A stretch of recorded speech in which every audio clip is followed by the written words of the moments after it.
हाय दोस्तों, कैसे हैं आप सब। उम्मीद करता हूं कि आप सब अच्छे होंगे, जहां होंगे मस्त होंगे। और आज हम एक नए टॉपिक के साथ कई सारे कैंडिडेट्स के द्वारा कमेंट्स के माध्यम से बहुत सारे प्रश्न पूछे जाते हैं, उनमें से कुछ मुख्य प्रश्न के साथ हम आज उपस्थित हुए हैं।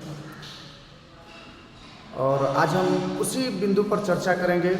हमारा पहला बिंदु जो है, बिहार शिक्षक बहाली 2023 में जो है, बिहार में शिक्षक बनने के लिए आपका मेरिट प्रतिशत कितना होना चाहिए, ये आपका पहला प्रश्न है। और दूसरा प्रश्न है, बिहार में शिक्षक बहाली में भाग लेने के लिए आपकी न्यूनतम उम्र कितनी होनी चाहिए। तो कई सारे महिला अभ्यर्थियों के द्वारा और पुरुष अभ्यर्थियों के द्वारा भी ऐसे प्रश्न पूछे गए।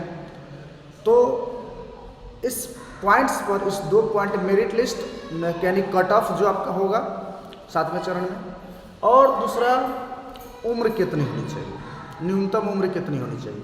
क्योंकि बहुत सारे अभ्यर्थी जो हैं वो इस बार सीटेट पास किए हैं, तो उनका ये उम्र की जो स्थिति है, उम्र की जो जटिलता है, शायद उनको समझने में या उनको जानकारी नहीं है। तो हम उसको एकदम आसान भाषा में आपको समझाने का प्रयास करेंगे। तो आप अंत तक बने रहे हमारे साथ। और यदि आप हमारे चैनल पर नए हैं तो चैनल को सब्सक्राइब कर लें और बेल आइकन को ज़रूर दबा लें। चलिए, तो आज का वीडियो शुरू करते हैं। ये काफ़ी इम्पोर्टेंट टॉपिक है, इसलिए आप लोग इस वीडियो को स्किप मत करिएगा, पूरी जानकारी लीजिए। पूरा वीडियो देखिए, तभी आपको पूरी जानकारी मिलेगी। इसलिए आप हमारे साथ अंत तक बने रहें। हम आपको इस पूरे जो 2 टॉपिक है इसको पूर्णतः रूप से समझाने का प्रयास करेंगे। चलिए, आज शुरू करते हैं आपका वीडियो। पहले कट ऑफ पर बात कर लेते हैं। किस पर बात कर लेते हैं? Cut off. ये एक ऐसा प्रश्न है जो या तो नए अभ्यर्थी हो या पुराने अभ्यर्थी हो, ये सबके मन में है। ये जो प्रश्न है कट ऑफ, क्योंकि ये ही डिसाइड करेगा, एट लास्ट आपका यही डिसाइड करेगा कि आप जॉब मिल रही है आपको या नहीं मिल रही है। सबसे लास्ट में आपको यही चीज़ फाइनली, आपको एट लास्ट आपको यही चीज़ डिसाइड करेगा, कट ऑफ। ये सभी अभ्यर्थियों के दिमाग में इस तरह का प्रश्न घूमता ही रहता है, खास करके यह प्रश्न कि कितना कट ऑफ जाएगा, क्या मेरा होगा नहीं होगा। कई सारे अभ्यर्थियों ने कमेंट के माध्यम से पूछा कि सर मेरा 82 है, सर मेरा 97 है, सर मेरा 75 है, क्या मेरा सर मेरा 78 है, क्या होगा या नहीं होगा। तो सीटेट में आपको पता ही है कि बिहार में शिक्षक बनने के लिए सीटेट में कितने अंक होने चाहिए। ये तो हम आपको वीडियो में बना के आपको बता ही चुके हैं। लेकिन ये कट ऑफ जो है वो तो सीटेट में ना आपका अंक था। कट ऑफ जो बनेगा वो अब देखिए किस आधार पर बनता है, 60-40 के रेशियो में बनता है, या फिर जो पुराने जो नियम था उसी के आधार पर होता है, जिसमें पूर्णतः एकेडमिक होता था और सीटेट का वेटेज, आपको सीटेट या वीटेट का आपको वेटेज दिया जाता था। तो ये एक ऐसा प्रश्न है जिसको हल कर पाना किसी भी व्यक्ति के लिए बिल्कुल भी आसान नहीं है, क्योंकि इसमें रोस्टर्स होते हैं, 100% रोस्टर्स बनते हैं आरक्षण को लेके, जाति को लेके। तो कई सारे इसमें पहलू हैं, कट ऑफ निर्धारित करने के कई सारे पहलू हैं। और किसी भी व्यक्ति के लिए यह एक बहुत ही टफ वर्क है, लेकिन एक अनुमानित, एक सुविधा के मुताबिक कि हाँ आप इतने में अगर हैं तो आप सेफ हैं, ये भी मैं वीडियो के अंत में आपको बताऊंगा। इसलिए आप हमारे साथ बने रहें। तो पहले चर्चा करते हैं पहले प्रश्न। तो देखिए, कट ऑफ को जानने के लिए सबसे पहले जानना क्या जरूरी है कि कट ऑफ को निर्धारित जो किया जाएगा, यानी कट ऑफ को प्रभावित करने वाले कौन कौन से कारक हैं। कुछ मुख्य कारकों के बारे में हम यहाँ चर्चा करेंगे कि कट ऑफ को प्रभावित करने वाले कौन कौन से कारक हैं। तो पहला कारक इस बार का सबसे इम्पोर्टेंट है, इस बार डोमिसाइल लागू होगा। डोमिसाइल का माने मतलब हुआ कि आपको अस्थायी निवास होना चाहिए आप बिहार के, तभी आप बिहार के 7वें चरण की बहाली में भाग ले पाइएगा। तो ये डोमिसाइल सर्टिफिकेट आपको लगेगा इस बार। आवासीय प्रमाण पत्र, अब ये आवासीय प्रमाण पत्र आरओ लेवल का होता है या फिर डीएम लेवल का होता है, ये तो खैर, हालांकि 6ठे चरण की अगर बात करें तो वहाँ आवासीय लिया गया था, चूँकि वहाँ डोमिसाइल लागू नहीं था, लेकिन फिर भी आवासीय एक प्रमाण पत्र के रूप में लिया गया था। तो उसमें आरओ लेवल का भी चला था।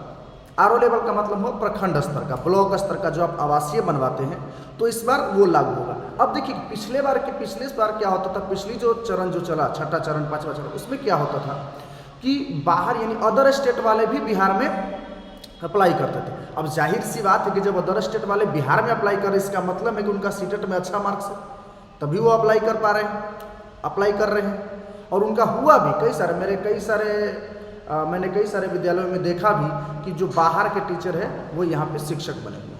तो इस बार वो नहीं होगा, तो कट ऑफ वहाँ से एक लो आने की संभावना हो गई। पहला कारण हो गया कि इस बार डोमिसाइल लागू होगा, तो अदर स्टेट वाले अप्लाई बिहार में नहीं कर पाएंगे। दूसरा कारण हम देखते हैं सीटों की संख्या। अब देखिए इस पर भी बड़ा कन्फ्यूजन है। अगर आप अखबारों की माने या फिर शिक्षा मंत्री के बयानों की अगर आप माने, तो बिहार में इस समय लगभग 3.5 लाख टीचर का पद खाली है। बिहार में 3.5 लाख टीचर का पद खाली है। सोच सकते हैं कि बिहार से स्कूल को चला कौन रहा है, यही चीज़ समझने की बात है। जब इतने सीट खाली है तो फिर चला कौन रहा है स्कूल को, स्कूल में पढ़ा कौन रहे हैं। तो 3.5 लाख टीचर का पद खाली है। लेकिन अभी कुछ दिन पहले शिक्षा मंत्री ने भी ये बयान दिया था कि लगभग 2 लाख के आसपास 2 लाख के आसपास आपकी पूर्णतः बहाली होगी, जो 1 से लेके 12 तक होगी। 2 लाख प्लस है, 2 लाख प्लस बहाली होगी, जो 1 से 12 तक में होगी। तो सीट कितना आता है, सुनने में आया है कि 82 हज़ार के आसपास सीट 1 to 8 में आ रहा है, और 1,25,000 के आसपास सीट सेकेंडरी और हायर सेकेंडरी में आ रहा है, यानी माध्यमिक और उच्च माध्यमिक में आ रहा है। ऐसा सुनने में आ रहा है, ऐसा सूत्रों से भी पता चला है कि 1,25,000 सीट लगभग 9 से लेकर 12 तक में आएगा, और लगभग 80 से 82 हज़ार के आसपास सीट आएगा 1 to 8 में। हालांकि ये 1 to 8 के अभ्यर्थियों के लिए नाइंसाफ़ी होगी, क्योंकि इसलिए नाइंसाफ़ी होगी क्योंकि ज़्यादातर जो शिक्षकों का जो रिक्त पद है वो आपको 1 to 8 में है। तो इस बहाली को 1 to 8 के लिए कम से कम 1,30,000 बहाली, 1,30,000 बहाली लगभग आने चाहिए, तभी इसका जो सीट है वो फुल फिलअप होगा। हालांकि 3.5 लाख पद खाली जरूर है, लेकिन सरकार एक ही बार में इसको बहाली नहीं देगी पूरा को। ये तो कंफर्म है कि सरकार पूरा का बहाली तो एक बार में नहीं करेगी। तो ये भी काफ़ी हद तक डिपेंड करेगा कि सीट कितना आता है। अगर सीट कम आता है तो जाहिर बात है कट ऑफ ज़्यादा जाएगा, जाहिर सी बात है। अगर सीट अधिक आता है तो स्वाभाविक सी बात है कि कट ऑफ कम हो जाएगा। तो ये भी एक बड़ा पहलू होगा कि सीटों की संख्या कितनी होगी। दूसरा अभ्यर्थियों की संख्या। अब अभ्यर्थियों की संख्या अभी आपको पता ही होगा कि 2019 में छठा चरण का विज्ञापन आया था। उसके बाद से अगर आप देखें दिसंबर 19 वाला को भी उसमें शामिल नहीं किया गया था। तो उसके बाद अभी दिसंबर 22 वाला सीटेट हुआ है, तो जाहिर बात है ये सारे लोग उसमें शामिल होंगे, तो अभ्यर्थी भी काफ़ी होगा, अभ्यर्थियों की संख्या भी अधिक होगी। जाहिर सी बात है कि अभ्यर्थियों की संख्या अधिक होगी। तो जब अभ्यर्थियों की संख्या अधिक होगी तो जाहिर बात है कि कंपटीशन बढ़ेगा, और कंपटीशन बढ़ेगा तो कट ऑफ भी बढ़ेगा, स्वाभाविक सी बात है, कट ऑफ भी बढ़ेगा। लेकिन आपके लिए यहाँ पे एक गुड न्यूज़ भी है, भले कट ऑफ बढ़े कोई दिक्कत नहीं है, लेकिन इस बार रिक्त महिला सीटों पर पुरुष अभ्यर्थियों को मौका मिलेगा। ये एक बड़ी खुशखबरी है, और बहुत अच्छा एक नियमावली में संशोधन किया गया कि जो, अब आपको एक उदाहरण देते हैं, छठे चरण में 94,000 यानी 1 to 8 में 94,000 शिक्षकों का बहाली आया। 94,000 कुछ सीट था 1 to 8 में। उसमें क्या हुआ, यानी लगभग 19 से लेकर अभी तक वो प्रक्रिया चल ही रही है 23 तक। इन 4 सालों में तक उसकी प्रक्रिया चली, नियोजन चला, नियुक्ति चला, 4 साल तक प्रक्रिया चला। जानते हैं इसके बावजूद भी कुल मिला के 42,000 सीट ही फिलअप हो पाया। टोटल सीट कितना आया था चौरानवे हजार टोटल सीट आया था। मात्र 42,000 सीट फिलअप हुआ। समझ रहे हैं आप? सोच लीजिए किस तरह का कितना खराब जो है कि शिक्षक नियमावली था उस समय। कुल मिलाकर अगर देखें तो लगभग 52,000 के आसपास सीट पिछले साल खाली चला गया, छठे चरण में। अब समझिए ना, यहाँ अभ्यर्थियों को जॉब नहीं मिल रहा है, नौकरी नहीं मिल रहा है, और एक तरफ 52,000 सीट खाली ही चला जा रहा है। इसको भी समझने की बात। अब ये क्यों चला गया 52,000 सीट खाली? इसमें आपको पता ही है कि बिहार में 50% आरक्षण है महिला को। यानी अगर आप 94,000 में अगर आप देखें, 94,000 में देखें तो 50% तो इसका हो जाएगा महिला, यानी 47,000 जो है वो तो महिला का सीट था स्पेशल, 47,000 सीट। तो इसमें जो 52,000 पद जो खाली रह गए उसमें अधिकांश सीट जो था वो महिलाओं का था। तो महिला अभ्यर्थी उतना थे ही नहीं, तो इसलिए ये सीट खाली चला गया। तो अब ये मान लीजिए कि इतना सीट जो अगर होता, अगर जोड़ लीजिए इस 42,000 के जो टीचर बने जिनको नियुक्ति हुई, उस 42,000 में अगर मान लीजिए कि टोटल का अगर बहाली होता, 94,000 का अगर बहाली होता, तो आपको नहीं लगता कि कट ऑफ जितना छठा चरण में गया उससे कट ऑफ कितना कम हो जाता? बहुत कम हो जाता, और सभी को नौकरी भी मिल जाता। लेकिन वो पॉलिसी ही गलत थी, इसके वजह से ऐसा हुआ। लेकिन इस बार क्या हुआ, अगर मान लीजिए 52,000 सीट मान लीजिए कि खाली हो गया, 52,000 सीट पर मान लीजिए कि ऐसा कोई महिला है जिसको पूरा सीट, पहले वो सीट महिलाओं को दिया जाएगा जो सीट महिलाओं को आरक्षित है। उसके बाद अगर सीट खाली हो जाता है तो जिस कोटि की महिला रहेगी उसी कोटि के पुरुष अभ्यर्थियों को उस पर मौका दिया जाएगा। तो ये एक बहुत इंपॉर्टेंट बात है। अगर मान लीजिए कि अगर आप जो है सपोज दैट मान लीजिए कि ओबीसी कैटेगरी से आते हैं और आप पुरुष हैं, और आप ओबीसी कैटेगरी से आते हैं, तो ओबीसी कैटेगरी की ही जो महिला होगी, अगर ओबीसी कैटेगरी में महिला नहीं अभ्यर्थी नहीं मिलेगी, उसके बाद आप पुरुष अभ्यर्थियों को उस पर मौका दिया जाएगा। तो समझ सकते हैं कट ऑफ कहाँ चला जाएगा? कट ऑफ सीधा डाउन हो जाएगा यहाँ। समझ रहे हैं? चलिए, पांचवा कारण जो है इस बार बहाली ऑनलाइन और सेंट्रलाइज्ड होगी। कहने का मतलब ये हुआ कि पहले मुखिया जो जनप्रतिनिधि होते थे, आपको पता ही है कि छठे चरण में जब हम फॉर्म भरते थे तो हमको ऑफलाइन फॉर्म भरना होता था, यानी हम जाते थे फॉर्म भरने किसी नियोजन इकाई में, और बिहार में कुल 9,000 से ज़्यादा नियोजन इकाई था। आप समझ सकते हैं 9,000 प्लस नियोजन इकाई था बिहार में। अब घूम घूम कर मतलब कि बहाली फॉर्म भरा जाता था, और मुखिया जो जनप्रतिनिधि होते थे वह क्या करते थे कि आपका फॉर्में हटा देते थे, उसमें से वो अपने अभ्यर्थियों को किसी से रुपया पैसा लेकर, है ना, मतलब उसको उसमें शामिल कर दिया जाता था।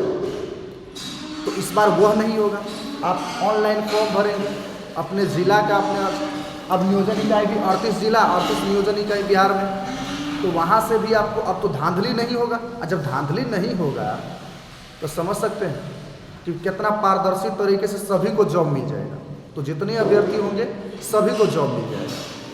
क्योंकि अगर आप देख सकते हैं कि अगर 82,000 या 1 लाख के आसपास ही समथिंग हम मान लेते हैं कि 1 लाख के आसपास भी अगर सीट आता है और सबका अगर जॉब मिलता है, तो ये मैं गारंटी के साथ कहता हूँ कि आपका कट ऑफ लो चला जाएगा, कट ऑफ में कोई ज़्यादा वृद्धि नहीं होगा।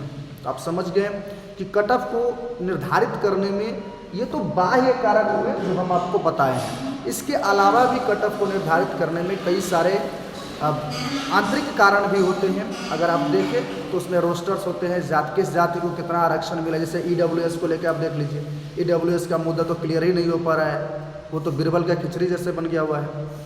हालांकि ईडब्ल्यूएस को तो पिछले बार जनरल कैटेगरी में ही माना गया था, जनरल कैटेगरी का ही उसको जो भी होता है वो मिला था उनको। लेकिन अब जो देखिए कि यहाँ आपको अभी ईडब्ल्यूएस का तो कोई मुद्दा है नहीं। अब देखिए कि नियमावली जब आती है या फिर नोटिफिकेशन आता है तो उस पर क्या सरकार क्या उस पर परिवर्तन करती है, तो ये नियमावली नोटिफिकेशन आने के बाद ही क्लियर होगा।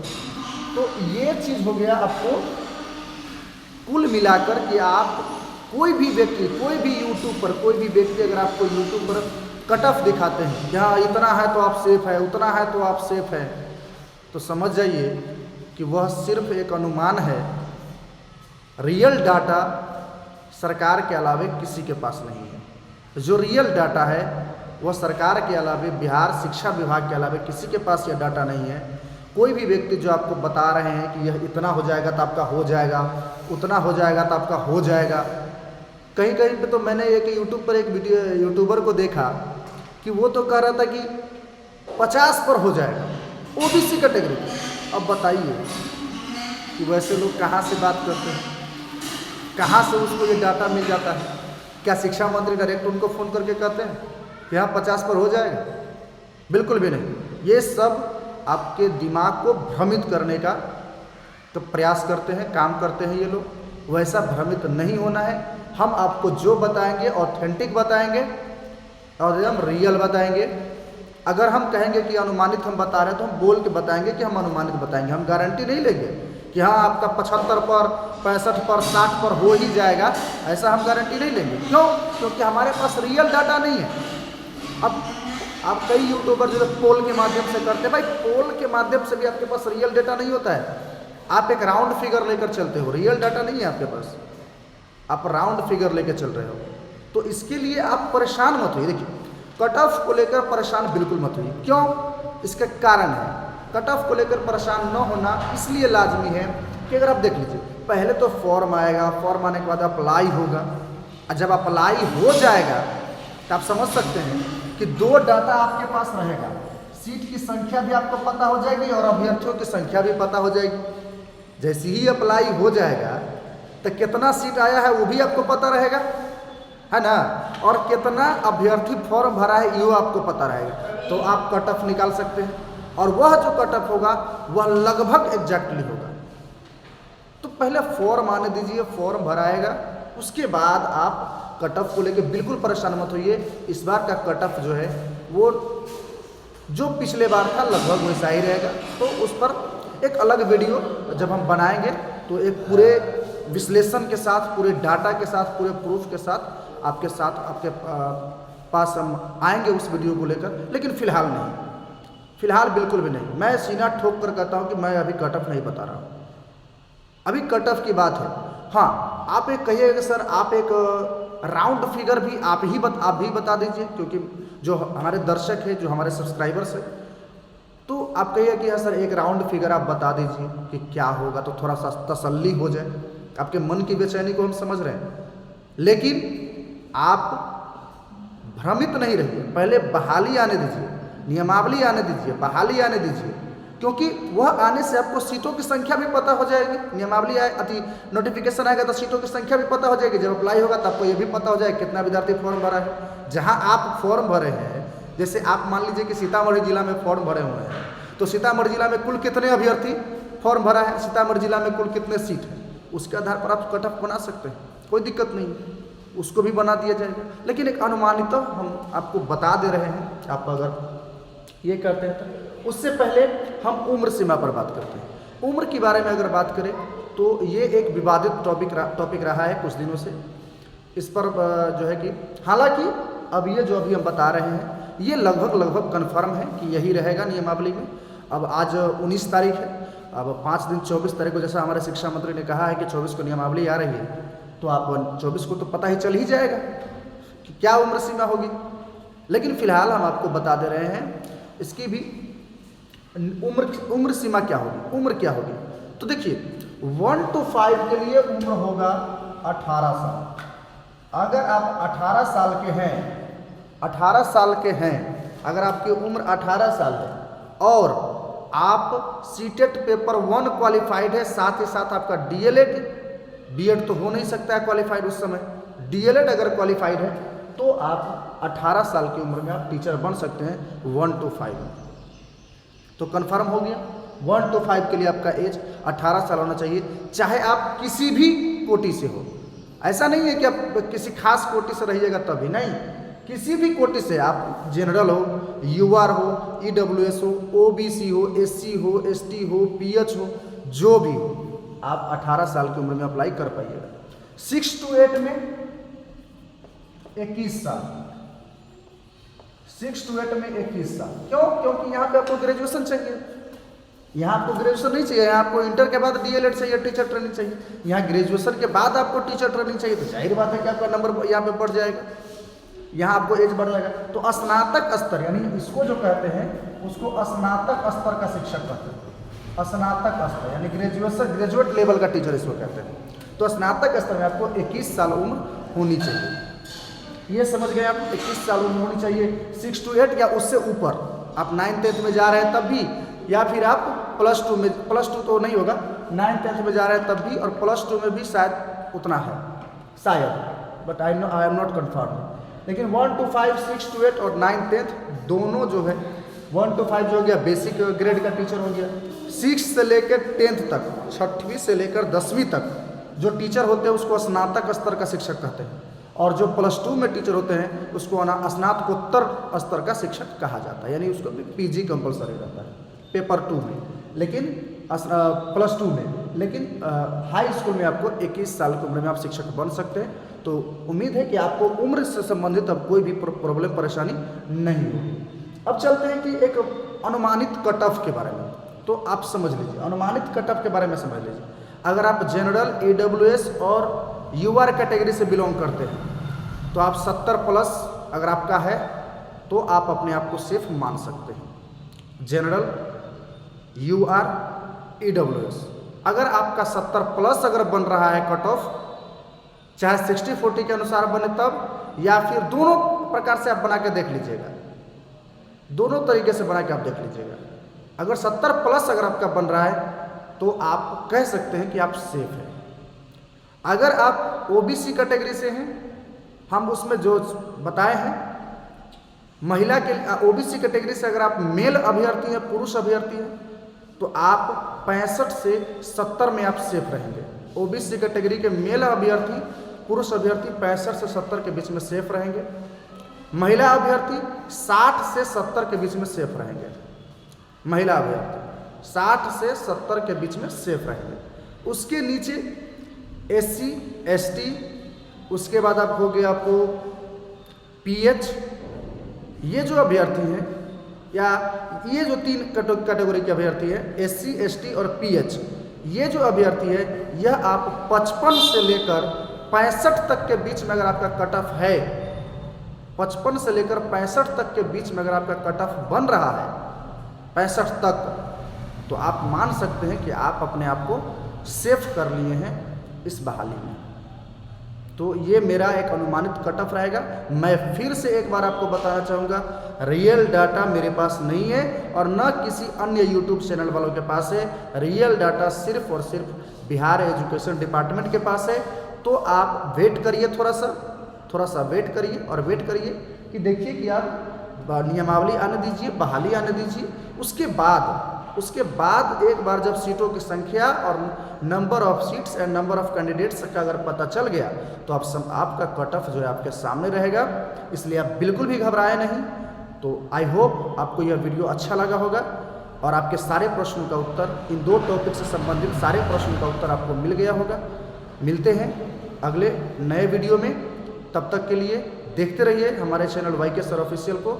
और अभी तक अगर इस वीडियो को लाइक और नहीं किए हैं तो लाइक कर लीजिए, चैनल को सब्सक्राइब कर लीजिए, बेल आइकन को दबा लीजिए, ताकि इसी तरह का अभी से लेकर 7वां फेज जो है बिहार शिक्षक बहाली जो 2023 ज्वाइनिंग तक और उसके आगे भी आपके साथ बने रहेंगे।